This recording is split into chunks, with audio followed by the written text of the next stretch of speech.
Romanos capítulo 5, versos 1 a 5, nos diz assim: Justificados, pois, mediante a fé, temos paz com Deus, por meio de nosso Senhor Jesus Cristo, por intermédio de quem obtivemos igualmente acesso pela fé a esta graça na qual estamos firmes. E gloriamo-nos na esperança da glória de Deus.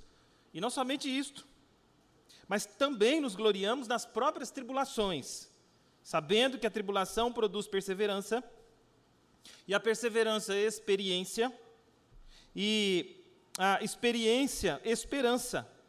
Ora, a esperança não confunde, porque o amor de Deus é derramado em nosso coração pelo Espírito que nos foi outorgado.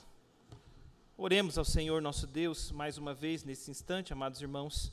Deus, muito obrigado pela Tua palavra, pelo privilégio que nós temos, ó Deus, de ouvir a Tua palavra, e reunidos em culto, ó Deus, adorá-lo, como fizemos já, com cânticos, orações, com a devolução de dízimos e ofertas, como agora também, ó Deus, na devoção do nosso coração, a proclamação da Tua palavra, para que compreendamos as verdades graciosas do Senhor, e em compreendendo-as, andarmos de conformidade com elas, para o louvor da Tua glória e para o nosso deleite de experimentar os caminhos da vida na Tua presença.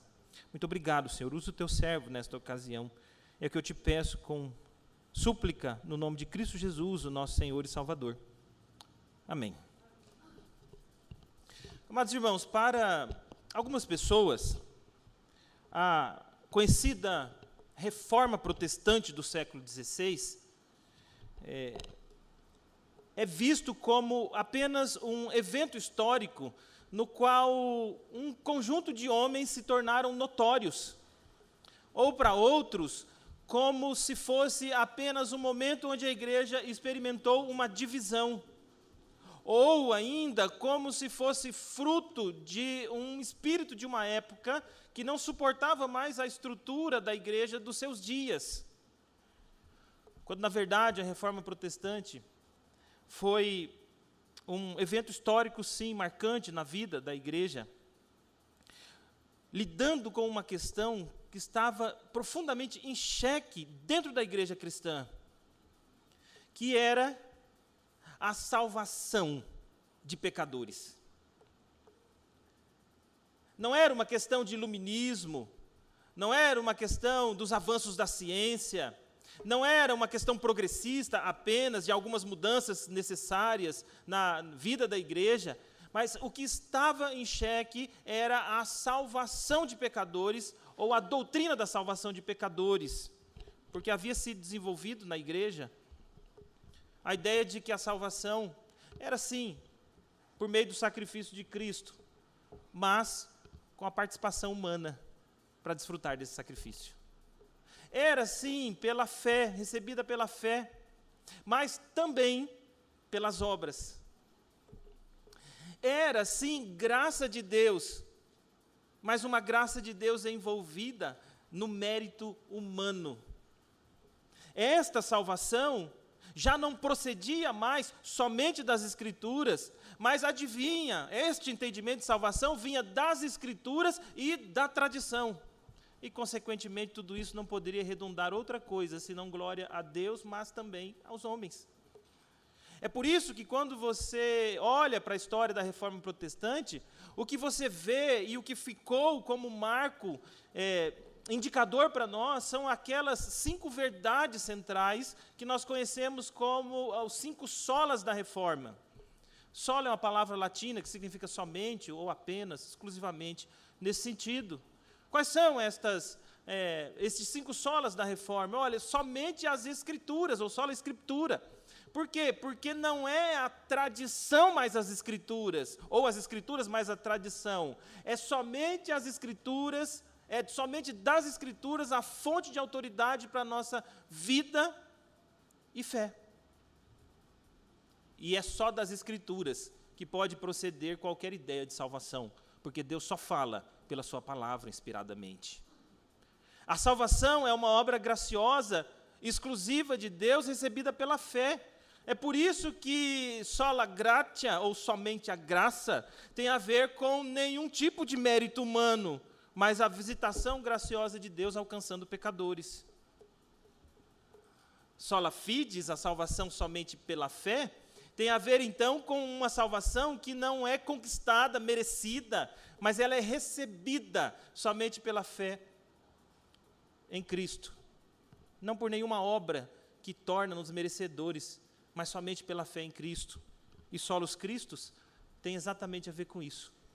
Nenhum mérito, nenhum feito, nenhuma obra, nada, absolutamente nada, pode nos tornar dignos e merecedores de salvação.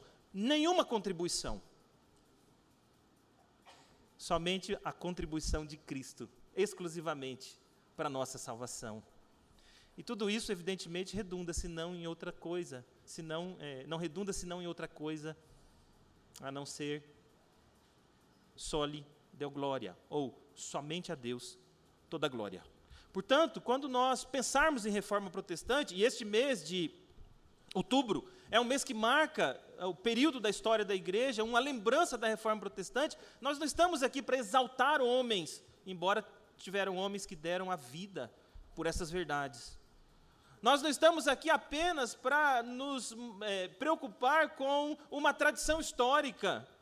Muito mais para que isso, nós estamos aqui para louvar a Deus. Quando nós nos lembramos desse momento na história da igreja, louvar a Deus, porque a graça de Deus levou a sua igreja a perceber novamente a esperança de que Deus fala pela palavra, e fala somente pela palavra.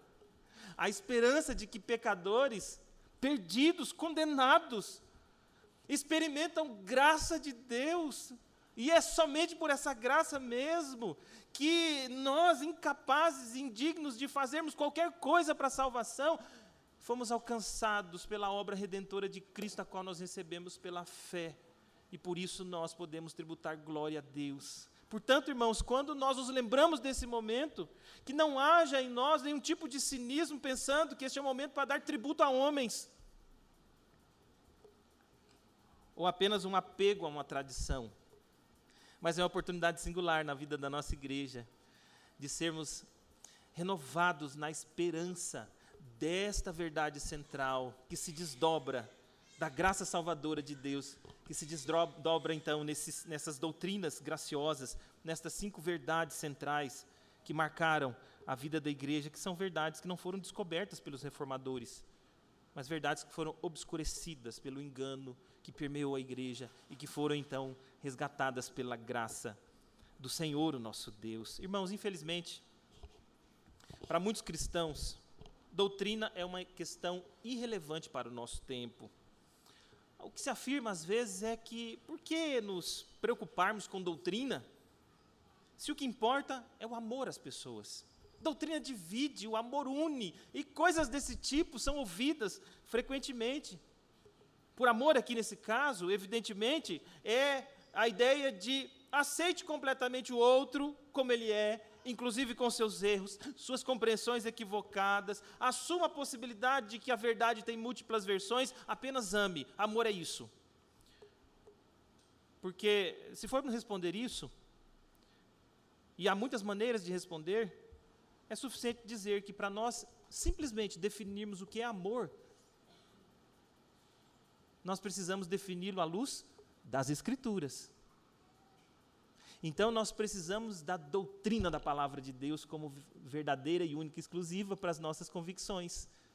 E se nós formos definir amor, nós temos que começar pela doutrina do próprio amor de Deus, que é a fonte do verdadeiro amor, que devemos imitá-lo. Isso nos conduz novamente para a doutrina das Escrituras. Então, de fato, irmãos, essa mentalidade de rejeição de doutrina do nosso tempo é um fruto infeliz do esvaziamento do interesse do povo de Deus pelo conhecimento das verdades eternas do Senhor, o nosso Deus. Nós temos oportunidade de refletir esse mês sobre isso, ou esse restante de mês. E hoje nós veremos na contramão, então, desta mentalidade que é oposta a conhecer as doutrinas da palavra de Deus, nós teremos oportunidade, nesse restante de mês, e particularmente hoje, de começar a rever estas doutrinas, sermos lembrados, fortalecidos e consolados por elas. Hoje, particularmente, olhando esse texto de Romanos 5, versos 1 a 5, nós veremos estas 3 doutrinas que têm a ver com a salvação somente pela graça, somente por meio de Cristo e recebida somente pela fé. Nas 2 outras ocasiões, nós veremos a fonte de autoridade somente as Escrituras e o resultado disso, o tributo à glória do Senhor, o nosso Deus. Essa passagem aqui, irmãos, é uma passagem bastante simples. Você vê aí no começo do versículo 1, que o apóstolo Paulo retoma o conceito de justificação. Tendo sido justificados, pois, pela fé. Depois que ele retoma esse conceito de justificação, que ele já tratou nos capítulos anteriores, e hoje nós vamos definir o que é a doutrina da justificação. Depois disso, então, ele apresenta efeitos desta justificação para os crentes. 3 efeitos básicos. Porque nós somos justificados por Deus, nós temos paz com Deus. E veremos o que significa paz. Nós temos também livre acesso a Deus. E nós temos alegria em Deus. Na glória vindoura e no tempo presente. Exatamente isso que esse texto nos ensina. E assim, então, nós trataremos primeiro o que é essa doutrina da justificação, para depois, então, tratar sobre os efeitos da justificação na vida do crente e dos benefícios graciosos que me ajudam, ou que nos ajudam a mim e a você a vivermos neste mundo caído. Irmãos, nós somos salvos pela graça mediante a fé em Cristo. E por isso nós temos paz com Deus, livre acesso a Ele e alegria nele, hoje e no porvir. Olha só como o verso 1 começa nos dizendo, início do verso 1, tratando sobre então essa doutrina da justificação, que evidencia então que nós somos salvos pela graça de Deus e somos salvos mediante a nossa confiança exclusiva na obra de Cristo, nossa confiança na obra exclusiva de Cristo. O apóstolo diz assim, olha, justificados, pois, pela fé, ou tendo sido, então, justificados pela fé, ele está retomando o que ele já havia tratado anteriormente. Em Romanos, o apóstolo Paulo demonstra que a condição do homem é uma condição de absoluta perdição, que não há nenhuma esperança para o homem nele mesmo, e que essa única esperança para o homem é o Evangelho. Essa é uma questão central que, de fato, foi tratada na Reforma e que vem sendo desconsiderada em nossos dias, como eu mostrarei daqui a pouco. A pergunta é, como uma pessoa injusta pode sobreviver ao julgamento de um Deus justo e santo? Como um pecador pode escapar do julgamento de Deus? Como alguém pode ser salvo? Essa é a questão central. Davi, por exemplo, no Salmo 130, nos chama a atenção isso com muita clareza. Ele diz lá no Salmo 130, verso 3, assim: se observares, Senhor, iniquidades, quem subsistirá? Se o Senhor olhar para nós, se atentando para os nossos pecados, quem pode resistir diante do Senhor? Mas o próprio Davi, no versículo 4 do Salmo 130, já apresenta a esperança disso, quando ele diz, contigo, porém, está o perdão, para que te temam. Essa pergunta retórica, cuja resposta é óbvia, ninguém pode permanecer diante de um Deus santo,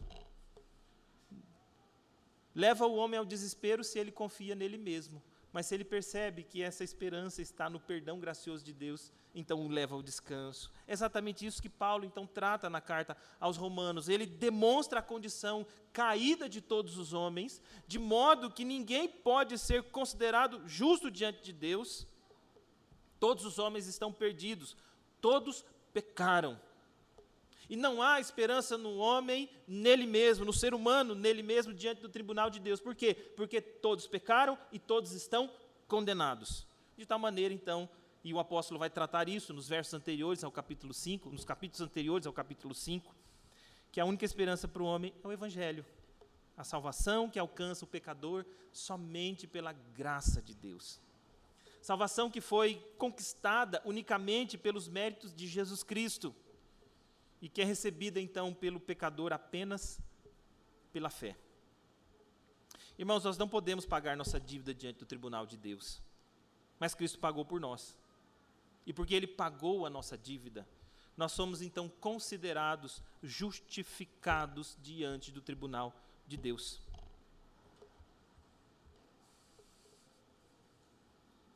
Infelizmente, esta questão de como é que podemos ser considerados livrados da condenação diante do tribunal de Deus, ou como poderemos nos comparecer diante do tribunal de Deus, infelizmente essa não é uma preocupação do nosso tempo. A preocupação recente dentro do evangelicalismo, de maneira geral, não é como o que as pessoas precisam fazer para serem salvas da ira eterna de Deus por causa dos seus pecados. As preocupações dos nossos dias têm a ver como eu ser livrado dos meus dramas psicológicos, das minhas crises morais, dos meus dilemas sociais, vícios e tudo mais. Para muitos, o conceito de salvação se tornou reduzido a uma vida melhor para mim. O que eu preciso é uma vida melhor para mim. Se Cristo oferece uma vida melhor para mim, do jeito que eu concebo uma vida melhor, então o Evangelho faz sentido para mim. É claro, irmãos, que o Evangelho tem muito a nos dizer sobre dramas morais, sobre crises psicológicas, sobre problemas sociais e tudo mais. No entanto, esta não é a questão central. Porque a questão central tem a ver como é que eu posso ser livrado do inferno eterno por causa dos meus pecados, que ofendem ao Deus Santo. Ou que eu ofendo ao Deus Santo por causa dos pecados que eu pratico. Como é que eu posso ser livrado do juízo eterno já anunciado diante do Deus Santo? Isso não combina com marketing. Por exemplo, de marketing de crescimento de igreja nos nossos dias, onde se dizem, não fale de inferno. É uma palavra muito dura. Outro dia eu peguei uma Bíblia voltada a crianças, com toda a linguagem e ilustração de crianças, contando a história da redenção e exatamente o que estava faltando lá, depois da criação? A queda. Simplesmente removida da queda, o que revela, de fato, não apenas um problema de uma Bíblia infantil, mas da mentalidade dos nossos dias, onde falar de juízo eterno, de condenação de pecadores, da ira de Deus contra pecadores, não é algo que promove marketing, e não é a preocupação do coração dos homens do nosso tempo. O que se preocupa, hoje em dia, é como pode ter uma condição melhor para mim, para eu vencer os meus dilemas. E se o Evangelho pode proporcionar isso, como qualquer outra coisa, eu vou experimentar. Não fale sobre pecado, diga erros. Erros. Não fale sobre condenação, fale sobre consequências. E por aí vai, percebem? Percebem? Irmãos, no entanto, a opinião humana não diminui a realidade da condição humana de condenação diante de um Deus Santo. A opinião humana não muda a condição humana. Mas também pela graça de Deus, a opinião humana não muda a graça de Deus e a sua real esperança para pecadores perdidos através da justificação recebida pela fé, como oferta graciosa de Deus, pelos méritos exclusivos de Cristo. A opinião humana não anula a graça de Deus. Jesus Cristo, na cruz, recebeu sobre si os nossos pecados e sofreu o castigo eterno por todos eles, mas também nos concedeu a sua justiça, ressuscitando dentre os mortos. É isso que o último versículo do capítulo 5 nos ensina, não está escrito aí? Cristo foi entregue por causa das nossas transgressões, e Ele ressuscitou por causa da nossa justificação. Essa doutrina, portanto, irmãos, doutrina da justificação, que significa que Cristo pagou pelos nossos pecados diante do tribunal de Deus, e que por isso aqueles que aceitam Cristo, recebem Cristo pela fé, são alcançados pela graça de Deus, recebendo Cristo pela fé, estes então são declarados justos diante do tribunal de Deus, de tal maneira que nenhuma condenação há para os que estão em Cristo Jesus, o nosso Senhor e Salvador. Ser justificado pela fé, portanto, é estar isento da dívida que tínhamos diante do tribunal de Deus, porque Cristo pagou esta dívida. Tomou sobre si os nossos pecados, o adultério, promiscuidade, a avareza, mentira, o engano, os vícios, tudo aquilo que praticávamos e que ofendíamos, tornando o nosso Redentor, então, aquele que sobre si estava todo o desprezo da impiedade humana aos olhos de Deus, de tal maneira que Deus rejeitou Cristo, tirando os olhos dele, de tal maneira que Cristo mesmo diz: Deus meu, por que que o Senhor me desamparou? E a resposta é: porque está sobre você, à luz das Escrituras, todo o pecado horrível da humanidade, que eu tenho ira por ele, portanto eu não posso olhar com amor. De tal maneira que naquele momento na cruz, Deus não olhou com amor para o nosso Redentor, mas com a ira que era devida pelos nossos pecados, e Ele sofreu então a nossa condenação, e ao ressuscitar então, deu a nós a sua justiça. Como eu disse, de tal maneira que nós somos considerados livres da condenação diante do tribunal de Deus.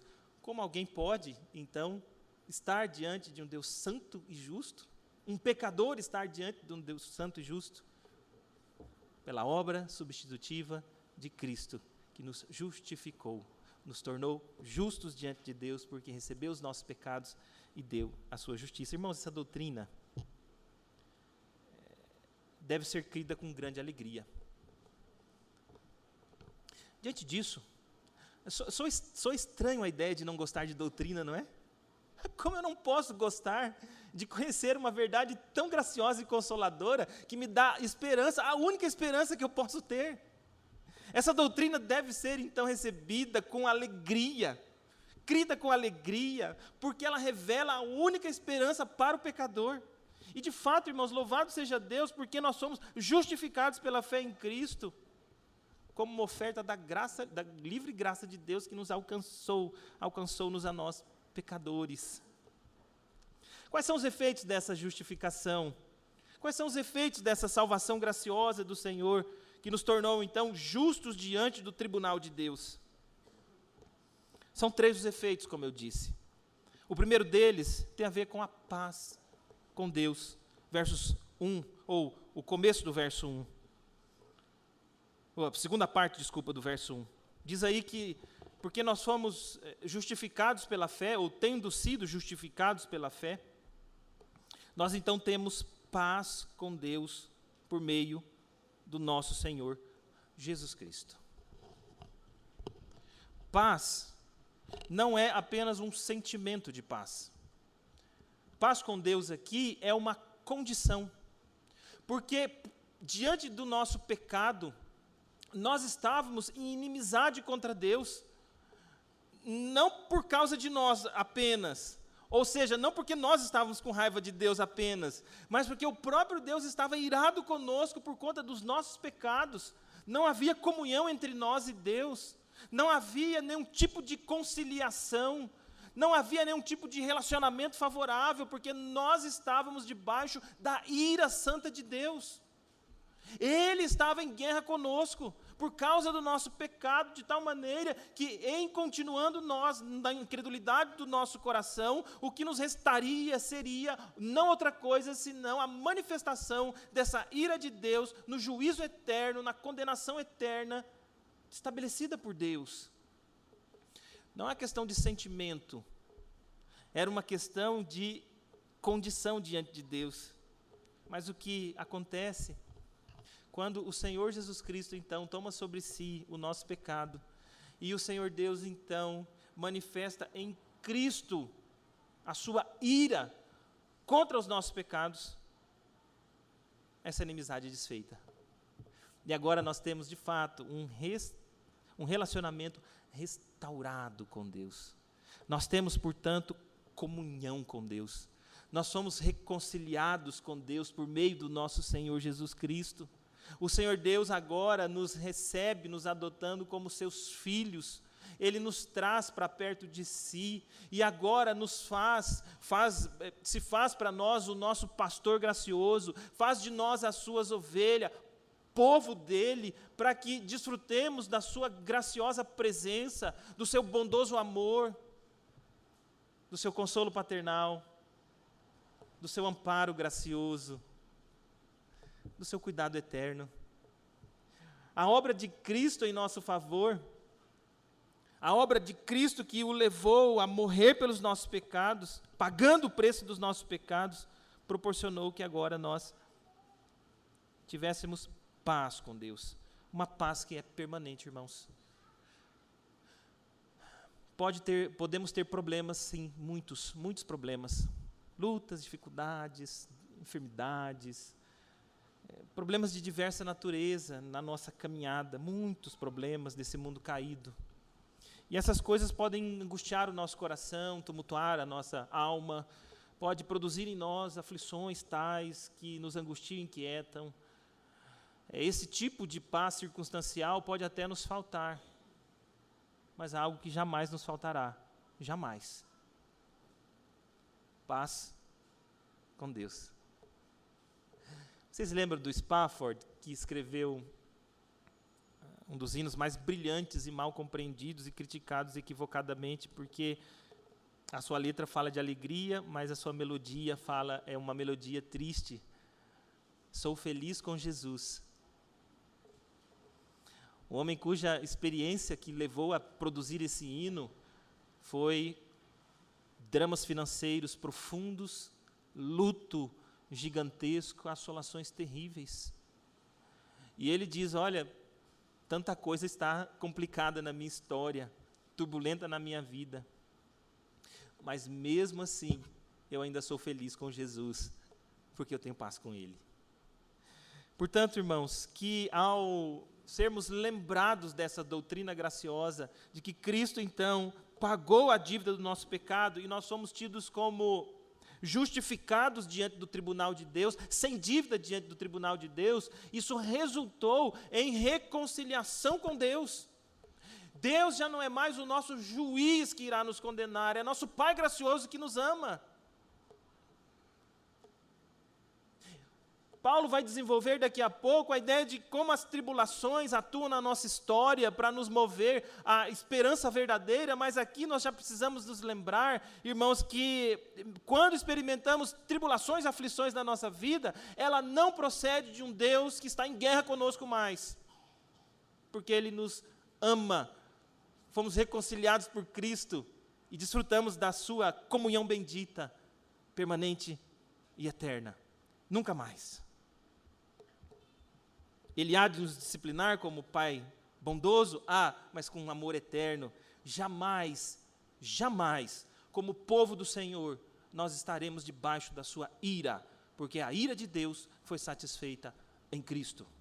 Como eu disse, nós podemos ser disciplinados pelo Senhor, como um pai que não pode permitir que o seu filho ande por caminhos tortuosos, mas a ira contra os nossos pecados, esta não está mais no coração de Deus contra nós, porque ela já foi punida em Cristo, de tal maneira que quando você sentir a disciplina do Senhor sobre os seus lombos, ou você experimentar situações aflitivas na sua caminhada, não pense que Deus está mais irado com você, porque a ira dele já foi depositada em Cristo, e Ele está em paz contigo.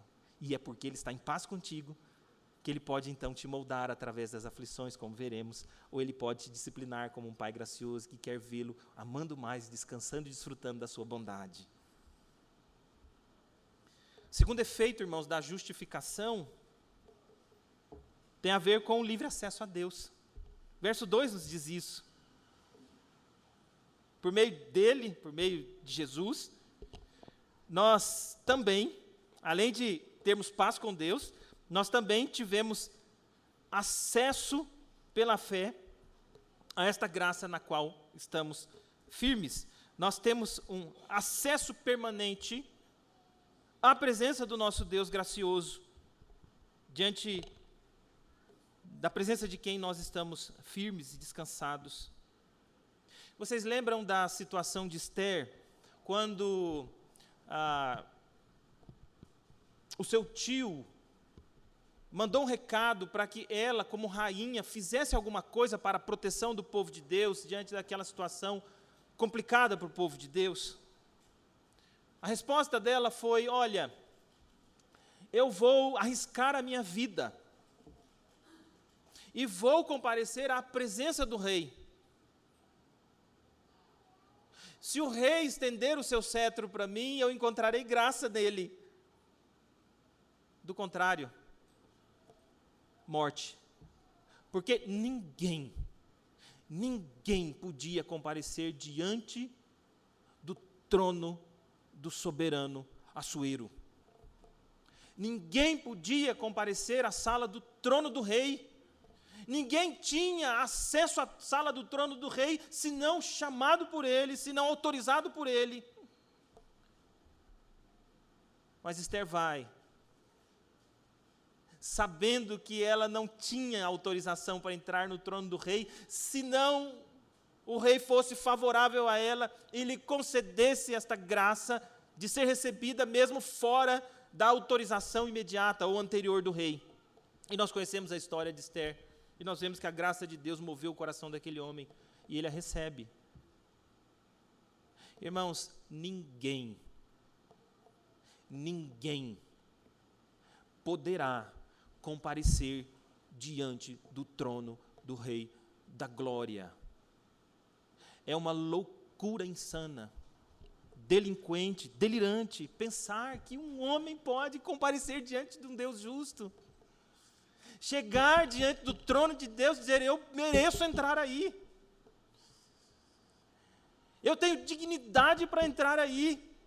O Senhor conhece a minha história e eu fiz por merecer entrar aí diante do seu trono. Não, ninguém podia fazer isso. Todos nós estávamos fora da possibilidade de se achegar diante do Deus Trino, no seu trono eterno. E diferente do que aconteceu com Esther, quem ousar fazer isso não receberá a sua graça, porque tentará chegar diante do Deus da glória, do Rei eterno, por si mesmo. Agora, o que esse texto nos garante é que por causa de Cristo Jesus, um novo e vivo caminho de acesso a Deus foi nos dado. Nós, por causa de Cristo Jesus, que nos reconciliou com Deus, e que o Rei não é apenas o Rei, mas é o Rei que também é o nosso Pai, a quem nós temos agora, então, pelos méritos do seu Filho bendito, como filhos que somos, livre acesso. Vocês lembram como era no Antigo Testamento? Em termos culticos, os crentes chegavam, pegavam a sua oferta, entregavam na mão do sacerdote.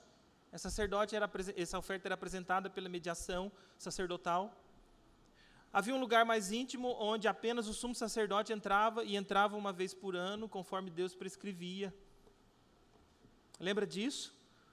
Evidenciando esta santidade de Deus e esta restrição. Não é porque os crentes do Antigo Testamento não podiam orar a Deus, mas lembra, nós estamos num período da infância da fé dos crentes, onde aquilo mostrava, inclusive, esta santidade de Deus e a nossa pecaminosidade, e a necessidade de uma mediação que seria mais tarde atingido o seu ápice em Cristo, mas ali representada pelo sacerdócio, de tal maneira que seria uma presunção arrogante qualquer crente chegar com o seu sacrifício e ele mesmo levar diante do trono de Deus. Um rei fez isso e as consequências foram graves para a sua vida.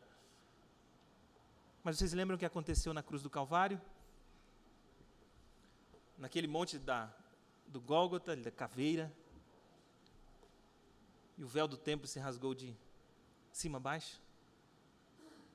E agora nós temos livre acesso ao trono do Rei da Glória. Irmãos, esse acesso não depende de, como eu disse, um ritual litúrgico. Embora, como igreja reunida, nós adoremos a Deus num rito litúrgico, adorativo, reverente, alegre também, desejoso de louvá-lo e aprender da sua palavra.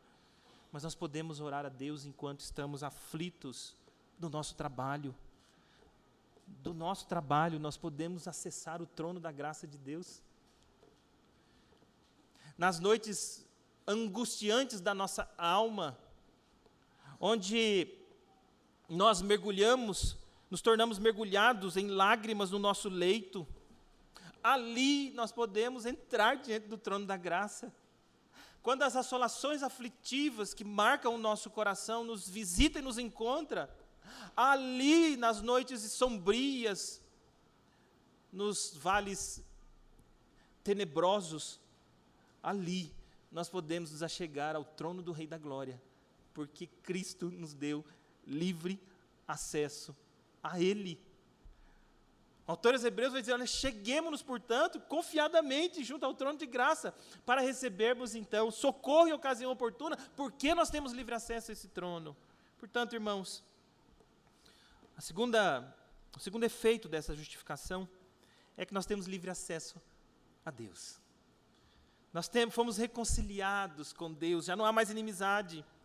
E agora, então, nós podemos entrar na presença desse Deus. Temos livre acesso, pela mediação de Cristo, de estar na presença desse Deus. E por fim, esse texto nos ensina um outro efeito da nossa justificação, da salvação pela graça, mediante a fé em Cristo, que é alegria em Deus.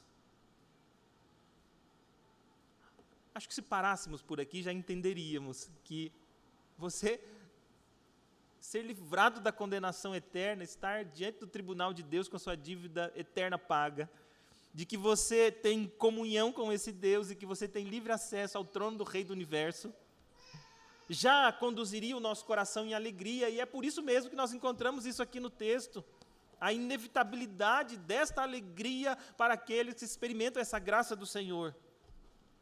Porque o final do verso 2 diz assim, olha, e nós, então, tendo livre acesso a Deus, fomos reconciliados com Ele, tendo sido reconciliados e tendo livre acesso, nós nos gloriamos na esperança da glória de Deus. Essa palavra gloriar-se, ou nos gloriarmos, é uma palavra de difícil tradução para nós, porque nós pensamos em nos gloriarmos no conceito de vanglória, autoexaltação, né? De um tipo de merecimento, algum orgulho nesse sentido.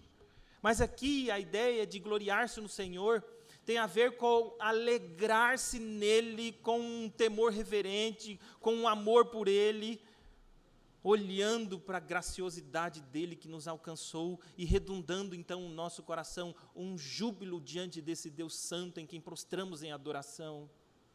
Desculpa não ter uma palavra para explicar, gloriar-se. Mas a melhor delas, talvez, dentro desse contexto, seria alegrar-se. Olhar para esta graça de Deus com alegria.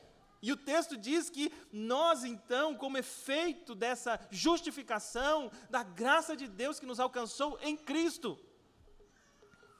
nós nos alegramos na glória vindoura.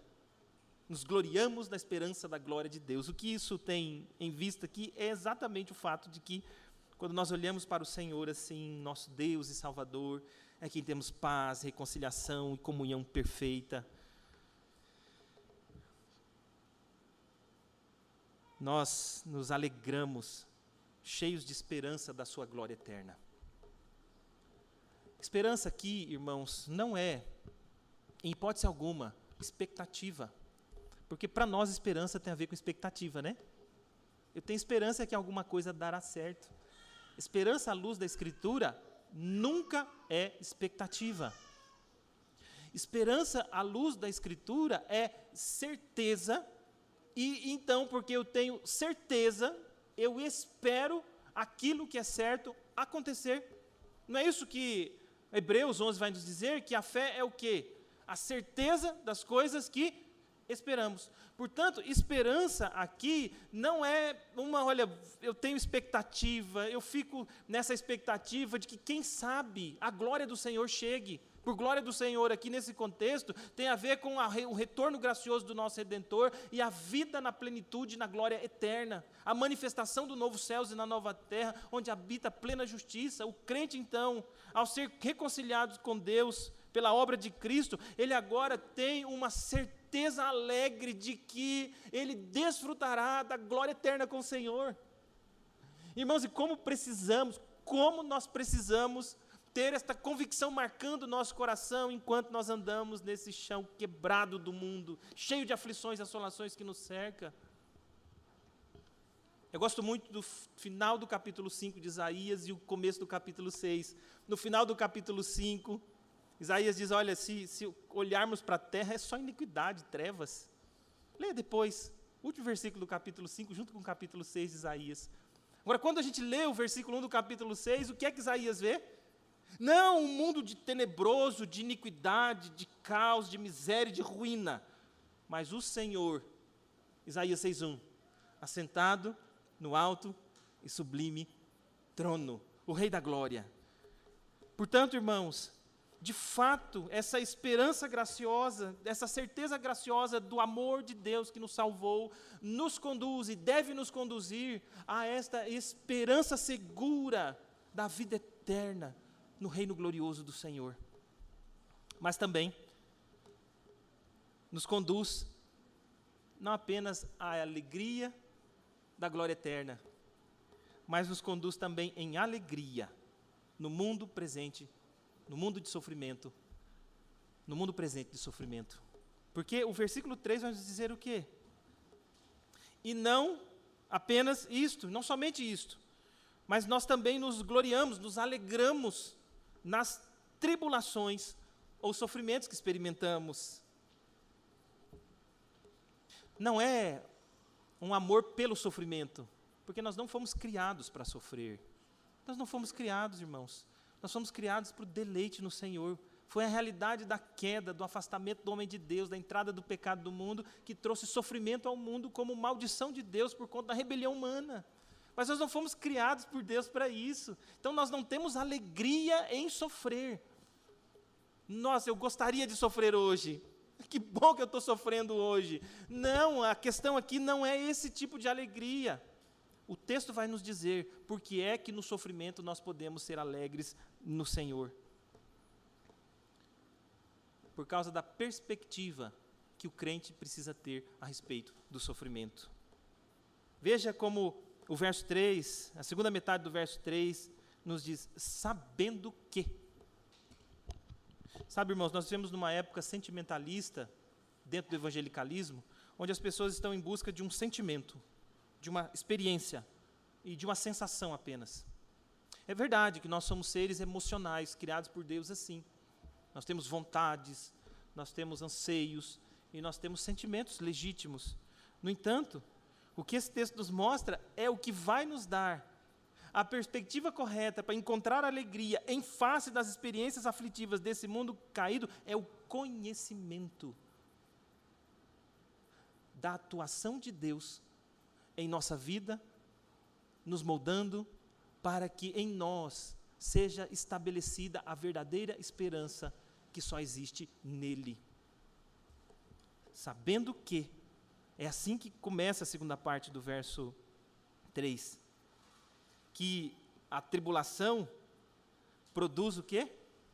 Perseverança. Por que é que um crente pode ter alegria no sofrimento? Não é por causa do sofrimento, mas é porque ele sabe que Deus está, em meio ao seu sofrimento, produzindo nele perseverança. Perseverança, irmãos, é a capacidade de resistir ou suportar em face de uma dificuldade. Envolve paciência, resistência, mas envolve também firmeza, fortaleza. não é a entrega e dizer, deixa as coisas acontecerem, eu não aguento mais viver, deixa as coisas acontecerem do jeito que quiser, não é um anestesiamento. A perseverança tem a ver com o fato de que eu sei que o Senhor está operando em mim, ainda que esteja doendo, e eu permanecerei fiel ao Senhor, andando nos seus caminhos, enquanto eu passo por essa situação aflitiva, eu perseverarei nos caminhos do Senhor, enquanto eu estou sendo provado. Lembra de Jó? Lá em Tiago 5,11, nos é ressaltado a paciência de Jó, né? A palavra paciência lá é exatamente a mesma para perseverança aqui.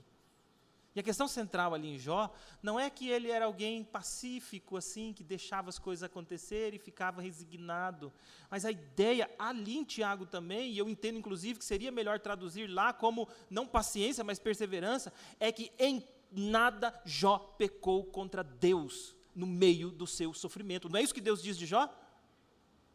Em nada Jó foi infiel a Deus.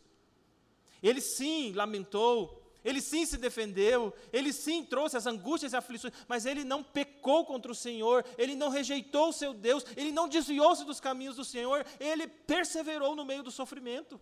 É exatamente isso que o Senhor faz, não apenas com Jó, mas com todos nós, enquanto nós estamos sofrendo, irmãos, nós temos a oportunidade de experimentarmos e desenvolvermos a musculatura da perseverança. No meio de um sofrimento, nós temos o Senhor nos provando e nos dando oportunidade de crescimento por meio do sofrimento, e de outro lado nós temos o próprio Satanás nos tentando a ruína. Tiago vai tratar disso também. Se dermos ouvido, deixarmos seduzir pelos nossos pecados, esse pecado vai gestar e vai trazer à luz morte.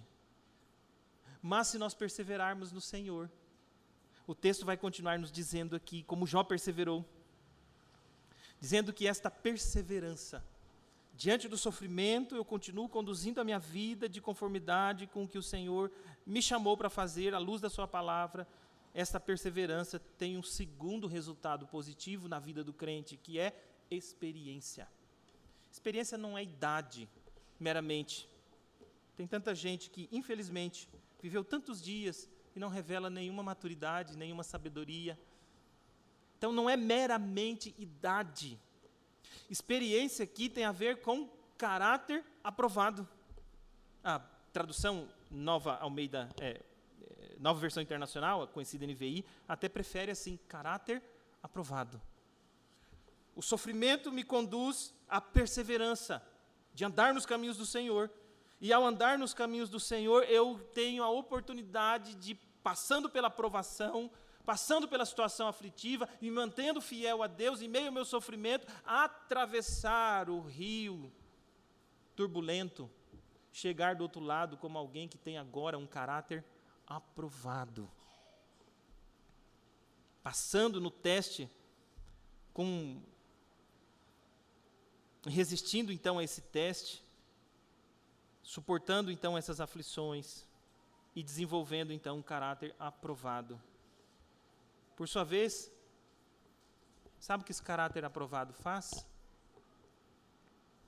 Não me vangloriar, não me exaltar sobre os outros, não dizer, está vendo como eu sou um crente fiel, porque eu passei por isso e suportei. Não arrogância, mas esperança. Isso é um contrassenso, irmãos. Isso é um contrassenso, porque pessoas que têm grandes experiências tendem, sem o temor do Senhor, a se tornar orgulhosas, porque elas convencem a si mesmas de que são capazes de passar pelas coisas, não é? Mas o que o Senhor Deus faz com o seu povo, no meio do sofrimento, é moldar o caráter do seu povo de tal maneira que todas as falsas esperanças são demovidas. Pedro vai usar a ideia aqui semelhante de, então, sermos depurados pelo fogo para que fique realmente só o ouro. No caso nosso, fica apenas o quê? A esperança. A alegre esperança em Deus, da sua glória bendita eterna. E essa esperança é a única que não nos decepcionará, irmãos. Diz aí o verso 5. Essa esperança não confunde, ou melhor, não nos decepciona. Esta ideia aqui. Por quê? Porque essa esperança não é falsa. Ela não é sujeita a falir. Ela não pode fracassar. Mesmo pessoas bem-intencionadas nos prometem coisas que não podem cumprir. Não porque não querem muitas vezes, embora possam mudar de ideia no meio do percurso, mas porque elas mesmas são limitadas para levar a termo aquilo que prometeram, não é? E quantas vezes nós já ficamos na mão, não foi? Esperamos e passamos vergonha porque aquilo que esperamos não pôde ser realizado. Isso trouxe consequências para nós. Passamos por isso, não passamos? Aqui, esta esperança no Senhor não irá nos decepcionar. Nós não ficaremos frustrados porque ela não falhará. Ela não falhará porque ao experimentarmos, então, esta maturidade fruto do sofrimento, nós teremos um coração profundamente descansado unicamente no Senhor como nossa fonte de segurança. Nós não ficaremos envergonhados ao experimentarmos o sofrimento, porque o próprio Deus é quem destila em nosso coração a certeza do amor dele por nós, pelo seu Espírito que habita em nós. É assim que termina este versículo 5. O amor de Deus tem sido derramado em nosso coração. A ideia aqui é que o Senhor Deus continuamente destila em nosso coração, mantém em nosso coração o amor dele. E esse amor é experimentado, então, e nós somos convencidos pelo Espírito do Senhor, continuamente, de que o Senhor nos ama, de que Ele deu o Filho dele para morrer pelos nossos pecados, de que nós somos reconciliados com Deus por meio de Jesus Cristo, que pagou pelos nossos pecados, e diante do tribunal de Deus não tem mais dívida, e como resultado disso, nós somos então reconciliados com Deus, temos paz com Ele, nós temos livre acesso ao trono do Deus soberano, Rei do Universo, e nós temos a alegria da esperança da glória vindoura, mesmo enquanto caminhamos nesse mundo caído com as suas aflições e angústias. Quando a minha filha tinha alguns meses, tivemos uma experiência muito dolorida com ela, com a enfermidade dela e uma experiência particular no meio disso. Eu estava estudando uma madrugada, e dada a situação de doença da minha filha, era o único tempo que eu tinha para estudar direito. E a minha esposa esgotada estava dormindo, e a Sofia também. E eu casualmente resolvi, ir lá no berço, lá no quarto para ver como as coisas estavam. Quando eu cheguei lá, a minha filha estava se afogando no próprio vômito. E, pela graça de Deus, nós a socorremos ali e tudo ficou bem para ela, não para nós. Como é que um pai e uma mãe com um filho doente, diante de uma experiência de iminente morte, pode deitar e dormir tranquilo nessa condição? É fácil? É fácil. Sabendo que seu filho tem um problema com isso, e que a qualquer momento isso pode se repetir, e que se não fosse a graça de Deus de ter me conduzido ali, possivelmente traria sequelas, se não o próprio óbito, mas sequelas gravíssimas. Como dormir? Como os pais dormem nessa condição? Aquilo tomou conta do nosso coração, de uma aflição tão grande, irmãos, que qual seria o caminho melhor? Revezarmos. Enquanto um descansa um pouco, o outro cuida. Enquanto um cuida, o outro descansa. Mas vocês sabem quanto isso é exaustivo e desgastante. Impossível humanamente. E mais do que isso. Isso revelou algo em nós que precisava ser transformado pela graça providente de Deus no meio da aflição. Esgotados, então, um dia eu cheguei para minha esposa e disse: minha amada, a vida da nossa filha está nas mãos do Senhor. Ela viverá ou ela morrerá, se o Senhor quiser. Nós não seremos negligentes no nosso cuidado paternal, mas nós não temos domínio sobre o fôlego dela. Nós não somos Deus. Portanto, descansemos nele. porque quer ela morra, quer ela viva, ela é do Senhor. E aprove o Senhor fazer o que bem quiser com ela. O que essa experiência da aflição revelou a mim e a minha esposa? Que naquele momento nós havíamos tirado a nossa confiança no Senhor e havíamos colocado a confiança na nossa capacidade de gerenciar as situações. O que essa aflição fez? Trouxe à luz algo que precisava ser transformado pela graça de Deus, para que a esperança no Senhor dominasse o nosso coração e gerasse descanso em nós. Nós passaremos por aflições nesse mundo caído. Mas estas aflições não representam mais a ira de Deus contra nós, porque Deus não está mais irado conosco. Essas aflições são inevitáveis porque nós ainda vivemos no mundo caído. A pandemia não afeta só incrédulos. A morte, o luto, o terremoto ou qualquer outra coisa, a falência, os dramas econômicos não afetam só os crentes, afetam todos nós, mas nós não estamos mais debaixo da ira do Senhor.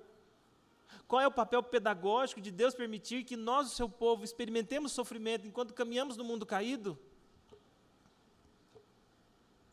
Nos treinar para a glória eterna.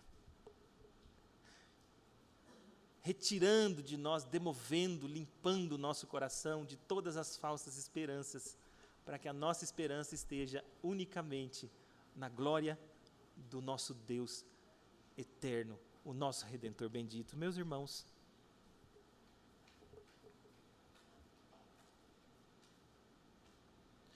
como é que você pode ser livrado diante do tribunal de Deus? Só há uma forma. Aceitando que diante do tribunal de Deus só permaneceu Cristo, porque só Ele pôde suportar o juízo de Deus. Reconhecendo que nós somos indignos, não merecedores da graça de Deus, mas que Deus, pela sua graça, nos oferece o Evangelho em Cristo.